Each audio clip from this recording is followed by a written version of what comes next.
Yo, what's going on YouTube? We are back with another video and we are here. Unfortunately, Mike couldn't be here, but keep him in your prayers. He'll be back eventually. The whole gang will be back one of these videos, but I'm not alone. I got my guy, my road dog with me, Landon. Landy, how we doing today, big dog?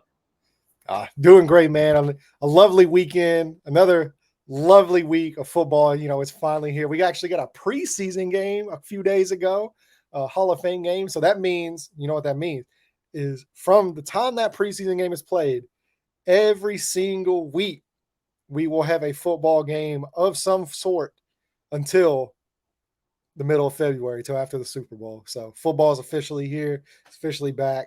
Colts are back at training camp. My guy was there at Colts training camp. So we'll definitely get into that a little bit. But yeah, man, doing great. Hey man, that's good to hear. We're definitely going to get into that. We're not going to hold you guys here too long because we know training camp is underway as of right now of this video. And you guys want to stay posted, but we're going to talk about a few things that you might have missed, that we might have missed, and we're going to share that. And we're going to go ahead and talk about it. But my experience at the training camp before we get into it, it was the first week. We mentioned it a little bit, me and Mike, in the past on the live stream, but this is a video. It was a pretty dope experience. It was my first time going to a training camp. I met a lot of people. I've seen Pat McAfee. When McAfee walked into the facility, it sounded like Stone Cold music went off in my head, and you just felt like Pat McAfee was in the building. He had his black tank top and his jeans like he wears every other week in the videos on the podcast. And he just had that aura when he walked in. It was so dope. I wanted to go ahead and say hi, but he was busy doing him, so it was pretty dope to see. I seen Chris Ballard in there, Tom Pelissero I met on the shuttle, which was pretty dope. Gary Brackett walked in towards the end of it, but seeing a lot of guys and a lot of talent out there for the first time. I've met a bunch of Colts content creators out there too. It was a dope experience, and I was there for the whole Anthony Richardson 55-yard bomb to Alec Pierce off the back foot, throwing it on a run towards the left. The crowd went nuts. I tried to go nuts, but I wanted to keep my composure because I was there for business. But I know if my dog Landon was there with me, he would have went crazy and he would have made me go crazy too. But it was a surreal experience because it's like something you would see on Madden. You see all these guys talk about, oh, this game is trash. Nobody's doing this in real life. I dare you to go watch an Anthony Richardson training camp highlight, and you're gonna be like, "Oh, this is realistic." So, but the game has a lot of faults, but Anthony Richardson is definitely a video game type of player because the things he does is just unnormal. It's not even heard of. This dude is freakishly athletic, and it's dope to see. And now that we're going into training camp discussion, I'm going to ask you, Landon. They just posted a clip yesterday with Gardner Minshew and Anthony Richardson being mic'd up. A lot of people reacted to it. Shout out to the production team behind that. That was a pretty dope experience. I was a little emotional because I'm a big Gardner Minshew fan. What was your reactions to that clip, and how do you feel so far about Gardner Minshew and Anthony Richardson in training camp so far? Well, so my first reaction was he's so much bigger than everybody else with Anthony Richardson because you like it's just so funny. It's like just the two completely different guys. Like you put Gardner Minshew and Sam Ellinger was in that clip, and you put them right next to Anthony Richardson, and they don't even look like they play the same position. Like Gardner Minshew looks like the guy that's a quarterback, and Anthony Richardson looks like the guy who's trying to sack the quarterback. Uh, but sure enough, I mean, yeah, it's great, and like their relationship, man, just seeing two guys who are in a competition just constantly hype each other up, and the old saying, "Iron sharpens iron," and these guys are really going to bat for one another. You see them high fiving and fist bumping whenever one of them makes a play.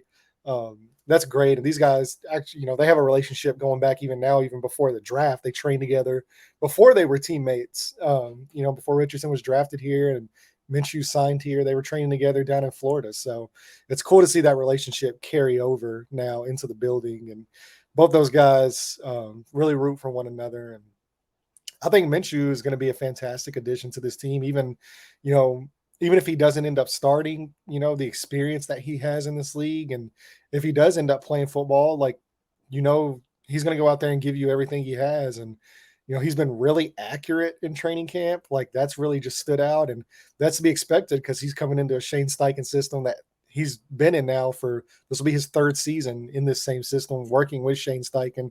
So he already knows the ins and outs of it, the complexities, the little nuances. He knows how to hit guys with timing and in rhythm, and where the ball's supposed to be, and what speed the ball's got to be, the velocity, whether it's more of a touch pass, whether it's more of a bullet. Whereas Anthony Richardson is now just a few months in the learning this offense, and so that's something like he's going to have to learn is when to take a little bit off of the ball, because you've really seen it. I know you saw it live in training camp. His passes, man, like they're coming in hot. Like he's a guy, like he will get you the ball and it will get there quickly. Um, but just part of that learning process is learning kind of when to take some of that velocity off, more of the touch passes, learning the timing and the rhythm of this offense. And that's something that Gardner Minshew is phenomenal at, just his game in general. And having a guy like that in the building to help Anthony Richardson with those areas, yeah, it's invaluable. So I love the clip, love seeing them. Kudos to the team there, production guys that put that together. It was some really great stuff. Absolutely, absolutely, man. Like I said, training camp, it was lit. It was a dope experience. Before we go ahead into our next topic, I will say definitely huge Gardner Minshew fan. I've been a Minshew fan ever since he was in Jacksonville. Colts fans might not like that, but hey, take it with a grain of salt. I always rooted for Minshew to Jacksonville, to Indy for a very long time. My dream came true.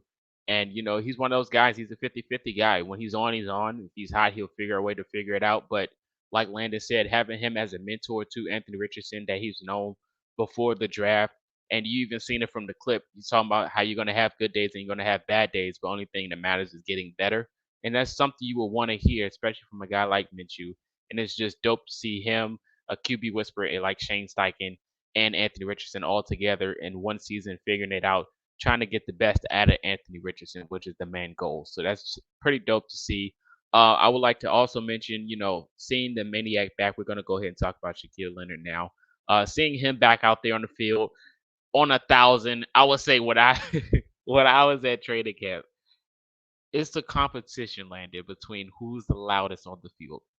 It's not just Anthony Richardson. Tony Brown happens to be the loudest person in that facility, and he was on 1,000. I don't know what pregame or pre-practice he takes, but there's two fields in the indoor facility. There's one field on one side, and then there's bleachers and the other field. But Tony Brown was literally running left to right, just yelling, just amped up, just hype, and Shaquille Leonard just being himself, turned up like it's freaking wild card playoff. He's just on 1,000, locked in, focused, adrenaline rushing, like full speed contact. He was definitely looking like himself out there, which was pretty dope to see. What are your thoughts about Shaquille Leonard so far in these training camps, and how did he look, recovering from his injury? Yeah, well, I mean, I've shared my thoughts on Shaq here numerous times. I've been on the train that everybody's worried and counting him out, and that's the guy I'm not counting out. Like I would state many things on him, pulling through whatever adversity he goes through, just because that's who he is. And yeah, so it's been phenomenal seeing him. I actually thought he's doing more than what I even I expected, because they came out and they were like, "Hey, we're gonna ease him in here, and we're just gonna take it day by day with him, not throw too much at him." And like, he's almost been a full go. Like, I mean, he's going participating, in pads, hitting 11 on 11, 7 on 7s. Like, he's going through the full thing. And from all the reports and people that have been down there and everything I've heard, like, he's Shaq. Like, there's not really any difference. So, I mean, you're seeing some of that instinctive plays and him going out there and making plays. And yeah, I mean, if you've ever been to a Colts football game or a Colts training camp or practice or anything, the way he acts out there is no surprise. I mean, like that guy is on 1,000, like you said. I mean, just nonstop. Like even on game days, you'll watch him on the sideline and he's hyping everybody up and hyping his teammates up and getting onto the field. And I mean, yeah, he's so fun to watch, man. He's just a different level of player and he's a different level of person too. And I think that's kind of why I've been so bullish on him coming back to, being himself and getting back to that all pro level, is just because he does have that intensity where, like, no matter what he does, whether it's game day, rehab, practice, like what, no matter what, man, that guy is attacking it like full on. So, super excited to have him back. He's the heartbeat of this team, like not just the defense. I mean, the whole team, of the locker room, of this organization. He's the guy that makes everything go. And to get that back, like they missed that a lot last year. Like they missed him a lot. And to get a guy like that back, yeah, I mean he's special for sure. 100%, 100% agree with you there. It's very special, man. He's a phenomenal talent. Of course, we're both like maniac truthers. We won't doubt him. Like I said, we've seen him play on 50%. So even yep, there you go in the back. Yep. So even if he's on 50% and he can still go, if he can move, he's going to play. So, I mean, he's himself and he has that intimidation factor. Regardless of what anyone says, if you see the maniac on the field, he's going to make you second guess just because of how good he is. He's an all pro, he's a very good talent. So, no matter what we're going to get out of him being on the field is definitely a morale boost and it's going to boost the confidence of that defense, especially pairing him with two guys that had a good season last year in EJ and Zaire is definitely going to be something to see moving forward. So I'm so happy for Shaquille to be back out there in the field doing what he loves. Another person that's been out there, even though he's lingering with the injury, Kenny Moore has definitely turned a few heads in training camp. He had a few good spurts when I was there. He had a few good plays out there as well. He's looking like himself, which is a good thing to see. And your guy Josh Downs has been having a really good training camp going out there with Anthony Richardson and even Gardner Minshew, definitely having some big plays. What's your thoughts so far about hearing, Kenny Moore's progression coming back to his natural self and your boy Josh Downs? Yeah, well, it's exciting, to see Kenny, and there's those reports that came out early on in the offseason that he really kind of set down. He had a really big heart to heart with Gus Bradley and Chris Ballard this offseason about where he saw himself in this defense, his role, how he thought he should have been utilized and stuff, because last year was not good by his standards, and he realized that. And so now you're getting a guy that is fully bought into this Gus Bradley defense. You have a coaching staff now that is going to be using him in the proper way that fits his strengths, which is really what it's all about. And you're getting, a reinvigorated, ready to come out, produce Kenny Moore. And we all know that whenever that guy's game is on, then, he's one of the best nickel cornerbacks in football, if not the best nickel cornerback in all of football. And having a guy like that get back to that level, hopefully this season, it's a big boost for the defense, and especially for this DB room, which is just so young, and like they've obviously had injury issues, across the board there, and just having that guy there for not only on the field but just off the field is going to be a huge thing for this season and for this young group of DBs. As far as my boy Downs goes, I mean, it's no surprise. I'm not surprised in the least. He's gonna go out there and show out. He's gonna get open. His routes are crispy. That's what he does. The guy's just, he creates separation at just such a great level, and his footwork is impeccable.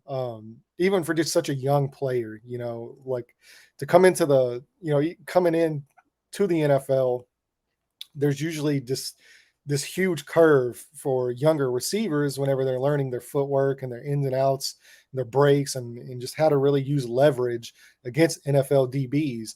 And he's a guy that was just so elite at that in college that that learning curve is just not going to be as big for him coming into the season, his rookie year. And that's a positive. And anytime you can get a guy like that, I believe he's rooming with Anthony Richardson right now. They're roommates. They're developing that chemistry. Those are my two guys in the draft.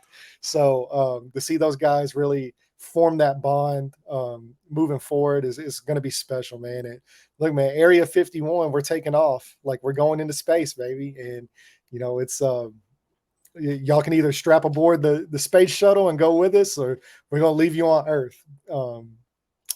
I'm hyped for Downs, man. Like, I'm so hyped for my guy. He's a monster. He definitely is, man. Hard up a height when you look at a guy like Josh Downs, man. Might be the littlest guy on the field, but he can get open so fast, man. He's just so talented.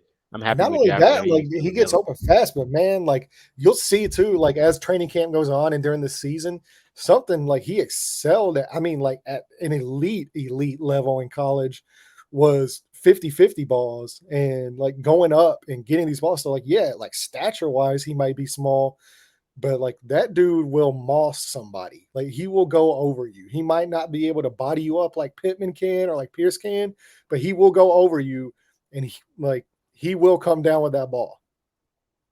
Oh yeah, man, 100%. Speaking of Alec Pierce, we got to talk about Agree. Alec Pierce, and Michael Pittman Jr. Alec Pierce, I feel like this guy is about to take another leap this season after what we're seeing so far in training camp. Like, and I'm saying this personally because the quarterback carousel we just went through and what he has right now is completely different. Because I think Anthony Richardson, out of all the quarterbacks that Alec Pierce has so far, might be the best quarterback for Alec Pierce. So I think we're going to see a huge leap in progression with Alec Pierce because Alec Pierce is already a dog with lackluster talent at the quarterback position, and this is no disrespect to what we had at the quarterback position. We appreciate you for your services. But this next talent that we're about to get with Anthony Richardson is going to open up this game even more. So I think Alec Pierce is definitely going to have a better season than what his previous season was. And with Anthony Richardson, I just think this is going to be a very good pair moving forward. And then when it comes to Michael Pittman Jr. and his contract extension, how he's just going to play the season out, it's going to be a big year for him too. Let me get your thoughts on both of these receivers, Alec Pierce training camp and Michael Pittman Jr. contract talks.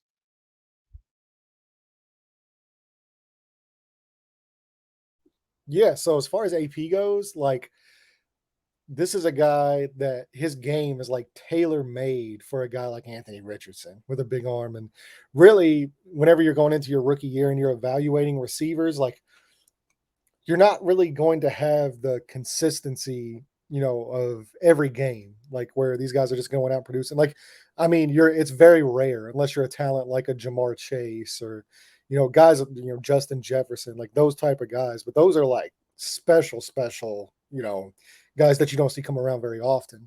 But Alec Pierce, man, like what you're looking for his rookie years, you're just looking just to see the potential and like you can see what he can bring to the game. And you're seeing those big splash plays and, going for the touchdowns and just ability to take guys deep.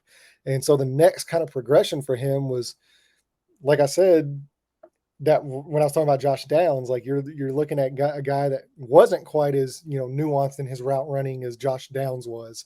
So he had a much bigger learning curve as far as using leverage, how to get in and out of those breaks, and how to break down those routes, and you know really just become more of a all around type of a receiver.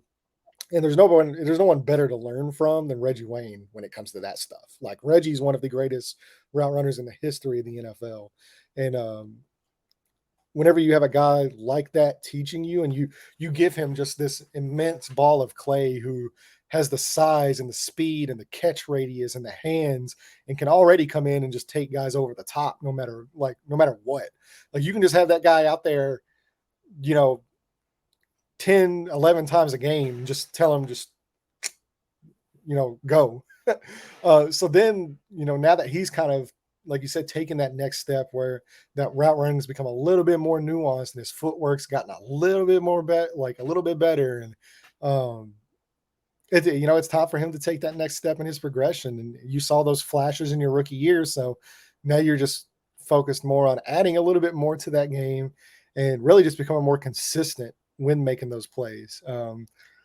And Pitt with the contract extension, man, like he's going about it the great way, the right way, and how it was intended to be gone about. But at the same time, he's got a little less pressure on him than some of the other guys who we'll talk about here in a minute, because the wide receiver market is just enormous. And whenever you're a wide receiver in today's league, you know that no matter what, like whether it's by the Colts or whether it's by somebody else, like no matter what, he knows he's getting paid next year.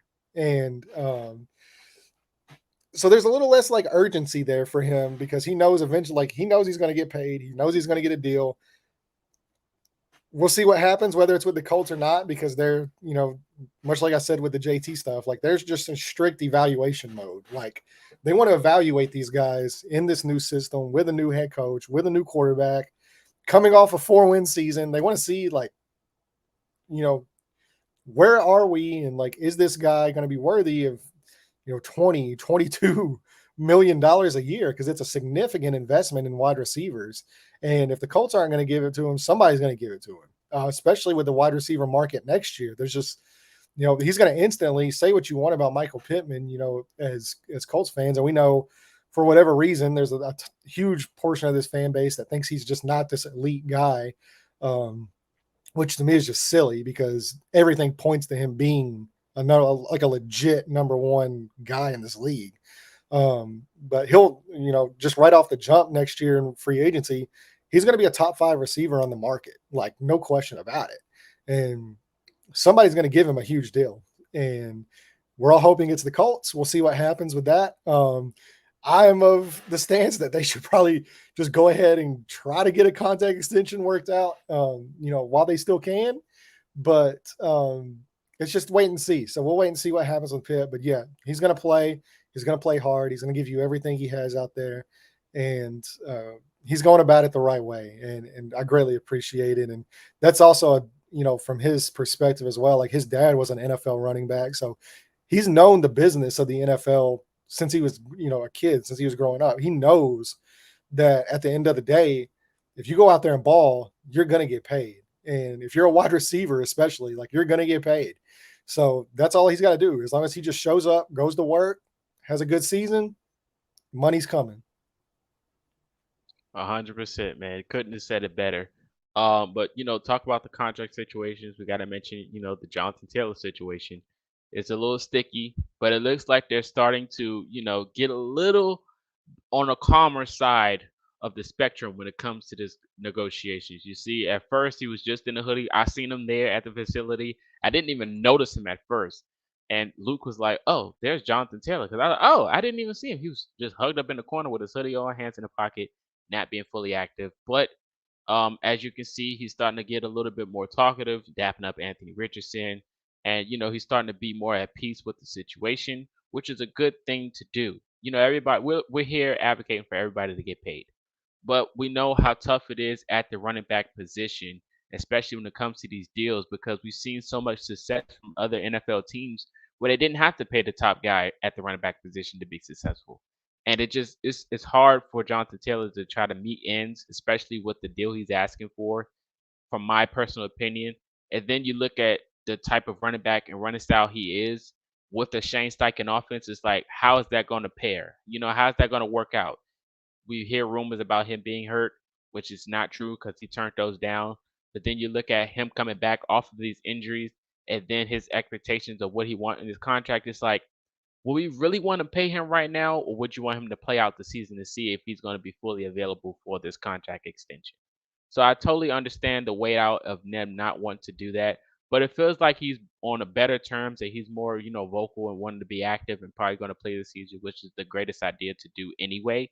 So we're looking forward to seeing what he's going to do. But the Colts did not waver the moment they seen an opportunity to strike in the offseason. They got a guy, running back Kenyon Drake, who played for the Baltimore Ravens, who had a really solid season in my opinion as well. I know a few Ravens fans that wanted him back, but he was available on the market, and the Colts took the opportunity and going to get a backup running back in Kenyon Drake, who I think could be a solid fit, and he could do both in my opinion as well, receive and run. Of course, we still got Moss and those guys in Jackson, but adding Drake to this running back room is pretty much an upgrade in my opinion. So I want to get your thoughts on the Jonathan Taylor situation and then the Kenyon Drake signing. Oh boy. If I had a dime for every time I've had to talk about JT, um, it's just it just kind of is what it is, And I know that's kind of just a weird way to put it, but this is a situation where, in a weird way, like both parties in this are right. Like they're right to have the stances they have because Jonathan Taylor, as we know, has been the engine of this team in this offense for the last better part of 2 years. Everything's been on his shoulders to carry the load, and for the most part, the second half of his rookie year, all of his second season. Unfortunately, the injury happened last year, but he's done it at a high level, at an All Pro level, and he's watched all the guys around him, Quentin Nelson, Shaq Leonard, it happened with Grover Stewart. I mean, it's happened with multiple guys on the roster where they've got paid the third year, going into the final year of their rookie deal, they've gotten paid. And so for them to ask so much of him and for him to perform, and he's been nothing but, a good soldier, basically. He's done what he's been asked to do. He's done it at an elite level. And for him to not be afforded the same opportunities that those guys were given, even though so much more has been asked of him than some of those other guys, then yeah, I mean, I can understand why he's frustrated, why he has the position he has. I think he's 100% right to feel the way he feels, because the Colts have constantly stated that we take care of our own. If you play good, if you do what you're asked, we'll pay you. Even Chris Ballard earlier this year, when he was asked about the running back position and JT, he said, you pay your best players, you pay your best players. But when it comes time for them to negotiate the deal, they don't want to pay him, right now. So I understand why he's a little miffed, but at the same time, I also understand the Colts side, because the Colts side is you have a new head coach, you have a new quarterback, you're coming off a 4-win season, you're coming off of injury. Like we want to evaluate before we hand you this huge deal. We just want to see where you are at this year, and if you just go out there and you perform like JT performs, if you just go out there and just have a normal, like typical JT season, which is Pro Bowl, all pro level running back season, which he's definitely capable of, we'll take care of you. That's their whole stance, is like, if you go out there this year and you perform, we will take care of you. We will give you your money and there's no issues. So that's where things stand is, one side wants the money now, one side wants to wait until after the season. And, unfortunately for JT, the Colts hold all the cards in this. And, this is what we said when I last spoke on it on the show, a couple of weeks back was, if they want to, they control his rights for 3 seasons, for this year and then 2 more seasons upcoming. And really the only options he has is he can set out and lose a ton of money. And for a guy that's made, I think, 7.8 million, through that full rookie deal, whenever you're getting fined $50,000 a day, that adds up very quickly. And that's before taxes. So that's 7.8 million before taxes, before insurance, before agent fees, before everything. So he can't afford to sit out. He can't. And the Colts know that. And although they've preached before that, go out there and play and we'll pay you. I think he's just a little miffed that he's the guy that now they're trying to like set the example with on this. And really the whole running back market, is just kind of down. And I think he, fairly for him or not, once Saquon didn't get his deal done, once Josh Jacobs still hasn't gotten his deal done, once those guys failed, it unfortunately fell on his shoulders to be the guy that resets that market. And, it is looking more and more likely that that's not going to happen. The same way it didn't happen for the other guys. So we will see how this plays out, but I fully expect, I think with the agent drama, the Twitter drama, Jim Irsay's comments, all this kind of stuff, I think both parties were just a little too heated. It got a little too personal. And it played out in the social media space, which is never a good thing. So I think both parties just needed to step back, take some breathing room, like, hey, let's get our bearings back, and then like let's just see where this goes. So if things hopefully have calmed down enough, hopefully they'll continue to like just kind of level out. And once Jonathan Taylor's activated, hopefully he's out on the field, same old JT, and we'll see where this takes us. But yeah, it's just unfortunate because like I said, I think I understand both sides of this, and they're both valid points from both parties in this. And whenever you have two sides that are this convicted or this set in their convictions and are both correct. Like it's just kind of a hard thing. Neither side wants to kind of back down some. So we'll see how this goes. But I fully expect this to end with JT being a member of the Colts this season. I don't think they're going to trade him. I got a text message even the other day, even just checking in after the Stephen Holder report, that, you know, there's teams that are interested and stuff like that. So I texted one of my guys and he said, like, unequivocally, he's like, yeah, they're not trading him. Like it's not happening. So I will say he did also say, like, unless, something crazy comes in, like it's going to take like a crazy offer, like somebody's offering first round picks, then yeah, like there's who knows what it might happen. But yeah, outside of that kind of scenario, yeah, he said he's not going anywhere. So at this point, his only option really is to play. And I do expect too, if he goes out there and plays well and has a great season, then yeah, like the Colts will absolutely try to pay him, if that is still in the car, and if he still wants to be here. And if not, then we go through this whole situation again next season where the trade request goes through and we'll see if they want to move him or not. But yeah, hopefully everything just calms down. JT is able to be out there on game day with Anthony Richardson, creating a dynamic attack, and we all get to have fun. And JT hopefully will get his money. Like, what I don't understand really about it, and I don't want to ramble on here too much, I'll just kind of end it at this, is like the Colts still have 19 million in cap space. To me, like, just kind of like good faith would be like, look, JT is absolutely, I don't think anybody will argue Jonathan Taylor has absolutely outplayed his rookie deal. Like 100%. He has outplayed what he is getting paid. So while you still have some cap space, um, I don't see why it would hurt to throw him like an extra like 5 million, make his, when he's making $9-10 million this year. Because it shows him like good faith, like, hey, they do value me, they do recognize the worth that I have and what I've put into this franchise, what I've provided. But at the same time, you're not guaranteeing him this huge money long term until you're able to see kind of what's on the field. So I think, to me, that's just kind of been more puzzling is, they do have the funds right now to go ahead and do it. You don't have to give them a long-term extension right now at this moment, but if you are able to negotiate in good faith, and I know I had some comments yesterday on the post I made about that, where it was like, well, if you do that, then every player is going to be whining, and it sets a precedent, for other players that are unhappy. Like, well, if I just complain or request a trade, they'll just give me more money. And to that, like, I think that's not even remotely the same, because unless you have produced at an all pro level, like, he finished second in offensive player of the year. He was sixth in MVP voting. He was the best running back in the league. And unless you've produced at that level at your position, you're probably not going to have any legs to stand on if that happens, because they'll come in and be like, okay, were you an all pro? No. Did you finish in, national media voting for MVP and offensive player of the year? No. Okay, then there's nothing to talk about. It's not the same situation.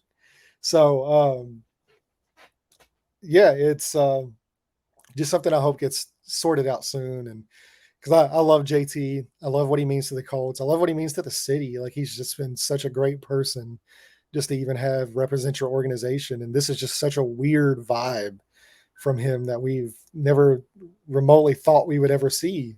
Didn't even know it was in there. So we'll see how that goes. And yeah, as far as Kenyon Dre goes, I think it's just a camp body, honestly. Like, I think it's, the I think this has way more to do with the Deion Jackson training camp injury, that they just needed bodies in there, than I think it has to do with anything remotely related to Jonathan Taylor. I don't think it has anything to do with JT. To me, it's just more, once Moss got hurt, it just kind of, they needed somebody in there, for camp and for preseason and to see where it goes and just for competition purposes. So we'll kind of see now if it comes out, because we don't know the details of the contract yet. Now, if it comes out they signed Kenyon Drake to a 3-year, $50 million deal, then yeah, maybe our tunes change. We'll see how that goes.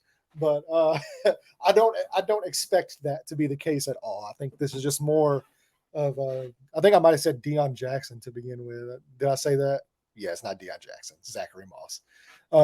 I think this has more to do with the Moss injury for training camp and preseason purposes than it does for anything JT related.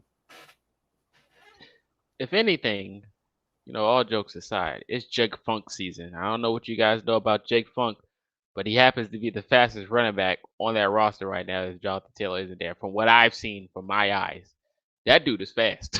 So I am all for Jake Funk seeing some snaps. Besides Deion Jackson, because I love Deion Jackson. But yes, 100% agree with you on the Jonathan Taylor situation. We would love to see him in the Indy jersey still to play football because we love Jonathan Taylor. So if not that, Jake Funk, the floor is yours. But the last topic of the discussion before we head up out of here, you guys also share your thoughts in the comment section, like and subscribe on all platforms. One guy that pretty much turned ahead for you, Landon, before you go, I just would like to say we might have the same person before you say this, but I'm gonna let you go. Who is one guy that we haven't mentioned all day that stood out pretty much so far in training camp? Well, to me, is going back to the running backs. Let's go back to the running backs. Evan Hull has been a monster. He has looked phenomenal in camp, and you know, for him, like I already thought he had a good chance of being like a kind of a third down, Austin Eckler type of a guy. You remember when Melvin Gordon and Austin Eckler were that double headed monster there, and that's even going back. I think Shane Steichen, was part of that with Melvin Gordon and Austin Eckler. So um, I think he had a very good chance of filling that role, but like the way that he's looked running between the tackles and being physical, along with his ability to run routes and catch passes, like he has turned a lot of heads from a lot of people I've talked to, like to the point to where they're like, okay, this guy might actually be hard to keep off the field. And if that's the case, and JT does decide to set out, and Evan Hull comes out there and performs, like this might be an all-time backfire move from Jonathan Taylor. If Evan Hull goes out there and just, if you're willing to set out and like he goes out there and takes your job and performs at like a high level.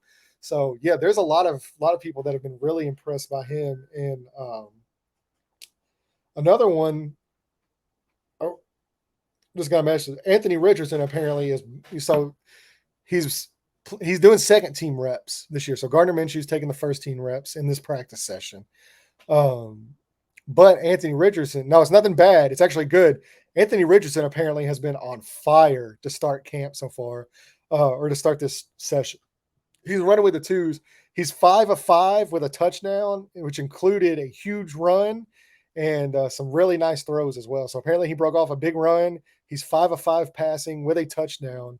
Um, and Alec Pierce apparently just caught a big touchdown from Gardner Minshew. So while we were talking about AP, there he goes. There he goes Yeah, I showing love out. to hear So that too. I love that. yes, but as far as another player that really has stood out for a lot of people, it's in the defensive backfield, and Go ahead and say I it. We're keep, thinking the same I thing. keep, yeah, like I keep getting messages. So Darrell Baker Jr. has really turned a lot of heads. So he's been running with the ones while Juju Brents, has been out. Darius Rush has been out with some injuries. So he's been running with the ones, and like he's had a lot of really good pass breakups. He's staying with guys. He's staying disciplined in his coverage and stuff like that. And he's been really impressive to a lot of guys, to the point to where even the coaching staff has kind of started noticing, like, hey, like there might be something there with this kid because he's sticking with a lot of I know he had a big pass breakup on Michael Pittman the other day. He's played some really good reps against Alec Pierce as well. So this is a dude that he's got some length to him. He's got some good speed. So if there's something there, they could have a diamond in the rough there with Darrell Baker Jr. and with him performing well against the ones. So yeah, it's not even like he's going up against backups. Like he's turning heads going up against the ones in practice. So that could be a huge boost to this DB room that they sorely need right now. And hopefully we'll get some good Juju Brents news today. Hopefully he goes out there and does his thing. Darius Rush, of course, one of my favorite picks of the draft. You know how much I love Darius Rush. He's had some really good moments as well. But yeah, Darrell Baker Jr. and Evan Hull are the two guys that I've heard have really kind of made a name for themselves over the last couple weeks in camp. Yeah, I was definitely going to say Baker Jr. as well. So You know, you're always reading my brain. I tell you that every day, but it's okay. Um, but yes, definitely Baker Jr. When you mentioned Evan Hall, I started to think about that big run he had at the indoor facility. He did definitely take off on the right side of the field. So I definitely can see, him having, some type of, funk going into the preseason and starting in the season if he gets some reps. I do think he can have a good little stint in Indy. But you guys let me know your thoughts in the comment sections. Let us know your thoughts in the comment section about all you heard today. Jonathan Taylor, Mike Pippen Jr., Alec Pierce, training camp standouts. Let us know if we missed anyone. If you want to talk about the tight end room, please do so. Share your thoughts about Anthony Richardson. Share your thoughts about Gardner Minshew, Josh Downs. All these things in the comment section. Don't forget to subscribe, turn on your noties, like, comment, and subscribe. We do share posts pretty much every day. If you don't see a regular video, it's a YouTube short. It's all good comedy, good laughs until the season gets here, where we're going live during the games, after the games, midweek. So stay tuned for all of that. Before we get out of here, Landon, do you have any more words before we go out here and watch training camp? No, Shaq Leonard's full pads today, 11 out of 11, starting first team again. So uh, yeah, let's keep stacking days for and that's going for all of them. Shaq Leonard, Anthony Richardson, Alec Pierce, Darrell Baker Jr. Like, let's keep stacking days, guys. Let's go. So season's almost here. August the 12th. I don't know if you guys know, put that date if you don't already have it marked on your calendar. That is next Saturday, 1 week from today. The Colts will play the Bills. Anthony Richardson will suit up and play in an NFL game for the first time. So 1 week from today, we're going to be hyped. We're going to be ready to go. Let's go, Colts. Let's go, Colts. We're looking forward to it. But you guys, appreciate you for all the support. Stay tuned. In the words of Quiddy Pay, we're just out here trying to ball with the bros. If you don't know what movie it's from, please check that out. But until next time, that is Landon. This is Marcus Culture Shock, and we will see you. Have a good day.